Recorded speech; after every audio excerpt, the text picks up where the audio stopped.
তোমার জন্যই তো অসভ্য হয়েছি, সাথে খারাপও হয়েছেন, তাই নাকি?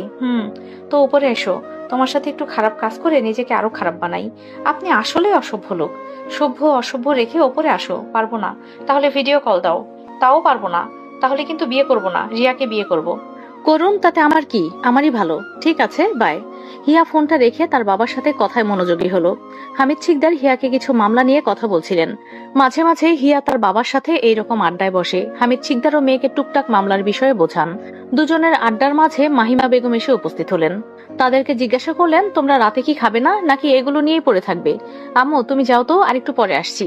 হামিদ শিকদারও বললেন, যাও, আমরা আসছি। মাহিমা বেগম চলে গেলে হিয়া বলল, আচ্ছা বাবা, কেউ যদি উপায় না পেয়ে নিরুপায় হয়ে একটা অপরাধ করে বসে, তখন কি তাকে ছাড়ানো যাবে না? যাবে, যদি প্রমাণ থাকে যে সে নিরুপায় হয়ে অপরাধটা করেছে। আর যদি প্রমাণ না থাকে? হামিদ শিকদার হেসে বললেন, তাহলে শাস্তি পেতে হবে। তোমরা কি ছাড়াতে পারবে না? কি করে ছাড়াবো, আমাদের কাছে তো কোনো প্রমাণই নেই আম্মু। ও, বুঝতে পেরেছি বাবা। অনেক বোঝাবুঝি হয়েছে, এখন চলো খাবে। ঠিক আছে চলো। হিয়া যেতে যেতে মস্করা করে বলল, বাবা আমি তোমাকে আগেই বলে রাখি, আমি যদি অপরাধ করি তাহলে কিন্তু আমাকে ছাড়াবে তুমি। আমি কিন্তু কোনো টাকা পয়সা দিতে পারবো না। আমার মেয়ের প্রতি আমার দৃঢ় বিশ্বাস আছে, সে অপরাধের ধারে কাছেও যাবে না। হিয়া স্বস্তির শ্বাস ছেড়ে তার বাবার পাশে বসলো। হিয়া রাতের খাবার খেয়ে রুমে গিয়ে শুয়ে পড়লো। ফোনটা নিয়ে স্ক্রল করতে লাগলো। এরপরে আর শ্রাবণের কোনো মেসেজ আসেনি। হিয়া নিজেই শ্রাবণকে মেসেজ দিল, এই যে কি করছেন, রাতে খেয়েছেন, রিয়াকে বিয়ে করেছেন নাকি? শ্রাবণ মেসেজগুলো দেখে তেলে বেগুনে জ্বলে উঠলো। দাঁতে দাঁত চেপে লিখলো, বিয়ে করেছি, এখন বাসর করব। হিয়া নাক মুখ কুচকে লিখলো, ভালোই, বাসর রাতের জন্য কংগ্রাচুলেশন। যদি এরপর আমার সামনে আসো না, তাহলে কানের নিচে একটা লাগাবো। এরপরে কংগ্রাচুলেশন ইংরেজিতে বানান করতে বলবো। হিয়া নিজেও জানে না সে শ্রাবণের ঠান্ডা মাথায় আগুন ধরিয়ে দিয়েছে। সেই আগুন নেভাতে শয়তানি করে লিখলো, এমন করে কেন বলছেন জামাইজান, আমি তো আপনার একটা মাত্র বই। যাক, এখন তাও একটা পজিটিভ কথা মুখ থেকে বের করে লিখলে। এখন বলো কি করছো? শুয়ে আছি। আপনি? বাসর ঘরে একা একা বসে আছি। কি? শুয়ে আছি। রাতে খেয়েছো? খেয়েছি। আপনি? আচ্ছা, কালকে সত্যিই আসবেন দেখতে? হ্যাঁ, রিং কিনে রেখেছি, কালকে পরিয়ে দিয়ে আসবো। হিয়া খুশি হয়ে গড়াগড়ি পাড়ার অবস্থায়। সাথে লিখলো, কখন আসবেন? গেলেই দেখতে পাবে। আর একটা কথা জিজ্ঞাসা করব? করুন। তবে আমাকে সত্যি কথা বলতে হবে, কিছু লুকিও না। ঠিক আছে, বলুন। তোমার কি এর আগে কোনো প্রেমিক বা পছন্দের কেউ ছিল, বা এখনো আছে? হিয়া মুস্কি হেসে লিখলো, না, কেউ ছিল না, আর না কেউ আছে। সত্যি কথা বলো, না হলে কিন্তু তোমার ব্যাপারে খোঁজ নিতে আমার 2 মিনিটও লাগবে না। আপনি সারা জীবন খোঁজ নিলেও ওই রকম কিছুই শুনবেন না। শ্রাবণ মুস্কি হাসলো। ও জানতো হিয়া ওই রকম না, তবুও জিজ্ঞাসা করলো। পরের দিন সকাল থেকে হিয়া একটু নার্ভাসই ছিল। ওর বাবা মা জানে না, ওর বলার সাহসও হয়নি। এর মাঝে শ্রাবণও মেসেজ দেয়নি, হিয়াও দেয়নি। বিকেল 2:30 ছুঁই ছুঁই তখন তৌকির চৌধুরী, সাবিহা চৌধুরী আর কামাল হিয়াদের ফ্ল্যাট এসে নক করলো। কামালের হাতে মিষ্টি। বিয়েটা যদি ঠিক হয় তাহলে মিষ্টি মুখ করিয়েই যাবেন ওনারা। মেন দরজা খুলে দিলেন মাহিমা বেগম। তিনি কাউকেই চিনলেন না, যার পর নাই তিনিই বলে উঠলেন, আপনারা? আপনাদের তো ঠিক চিনতে পারলাম না। তৌকির চৌধুরী বললেন, এটা তো হিয়াদেরই বাসা, তাই তো? আমি হিয়ার মা। কিছু হয়েছে কি? না, কিছু হয়নি, আমরা আসলে আপনার মেয়ের বিয়ের সম্বন্ধ নিয়ে এসেছি। ঠিক এই সময় মাহিমা বেগমের পেছনে দাঁড়ালেন হামিদ শিকদার। তৌকির চৌধুরীর চোখে চোখ পড়তেই হামিদ শিকদার কিছুক্ষণ তাকিয়ে রইলেন। দুজনেই মিনিট 2 তাকিয়ে থাকার পর হামিদ শিকদার এসে দাঁড়ালেন। দুজনের মাঝে চেনা পরিচিত হাসি ফুটে উঠল। দুজন দুজনাকে জড়িয়ে ধরলেন।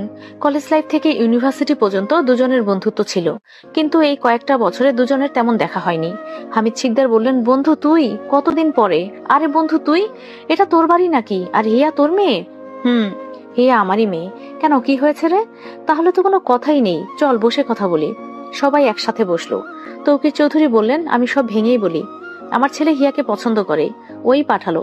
হামিদ শিকদার খুশি হয়ে বললেন, ও, তবে তোর ছেলেকে তো দেখিনি। আর ওদের কি রিলেশন ছিল নাকি? না, ও শুধু বলল হিয়াকে পছন্দ করে, হিয়াও নাকি ওকে পছন্দ করে, ব্যাস এইটুকুই। ও চায় যে সম্পর্কটা হালাল পথেই আগাক, ওদের মাঝে কোনো রিলেশন নেই। মাহিমা বেগম বললেন, ও, আমাদের একটাই মেয়ে, মেয়েরও যেহেতু পছন্দ, তো আর কথা বাড়িয়ে কি করব। আর ছেলে নিয়ে আসতেন, একসাথেই কথা বলতাম।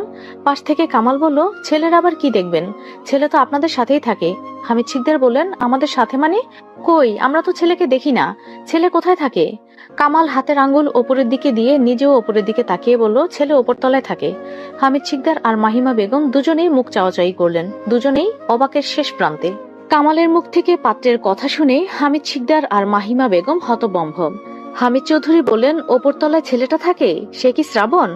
কামাল হেসে বলল, জি আঙ্কেল, শ্রাবণ স্যারই আপনার জামাই হবেন।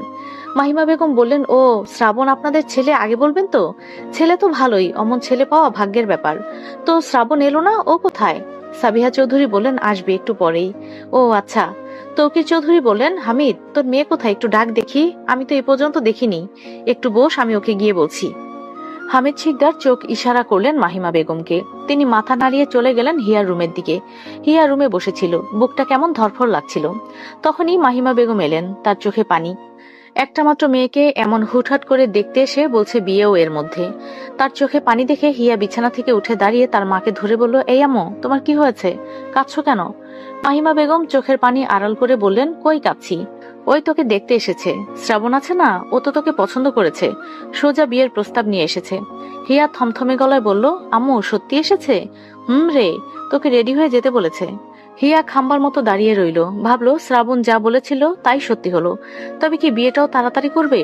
মাহিমা বেগম কাভারের দিকে এগিয়ে যেতে যেতে বললেন, তোকে শাড়ি পরে যেতে হবে, আয় তো দেখি কি পরিয়ে তোকে সামনে নিয়ে যাওয়া যায়, নাকি আমার শাড়ি নিয়ে আসবো?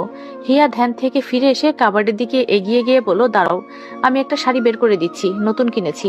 হিয়া শ্রাবণের দেওয়া সেই মেরুন রঙের শাড়িটা বের করে দিল। সেই শাড়ির সাথে ম্যাচিং করে একটা ব্লাউজ বের করলো, ঝটপট রেডি হয়ে বসে রইল।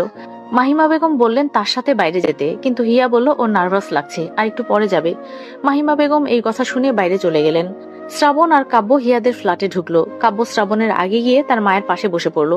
কতদিন পর মাকে সামনে থেকে দেখতে পেল। এই সময় তেমন কোনো কথা বলল না, শুধু মায়ের পাশে বসেই রইল। সুযোগ পেলেই বলে দেবে আমি আর এখানে থাকবো না। আর হামিদ শিকদার শ্রাবণকে বললেন, এসো শ্রাবণ, এসো, বসো।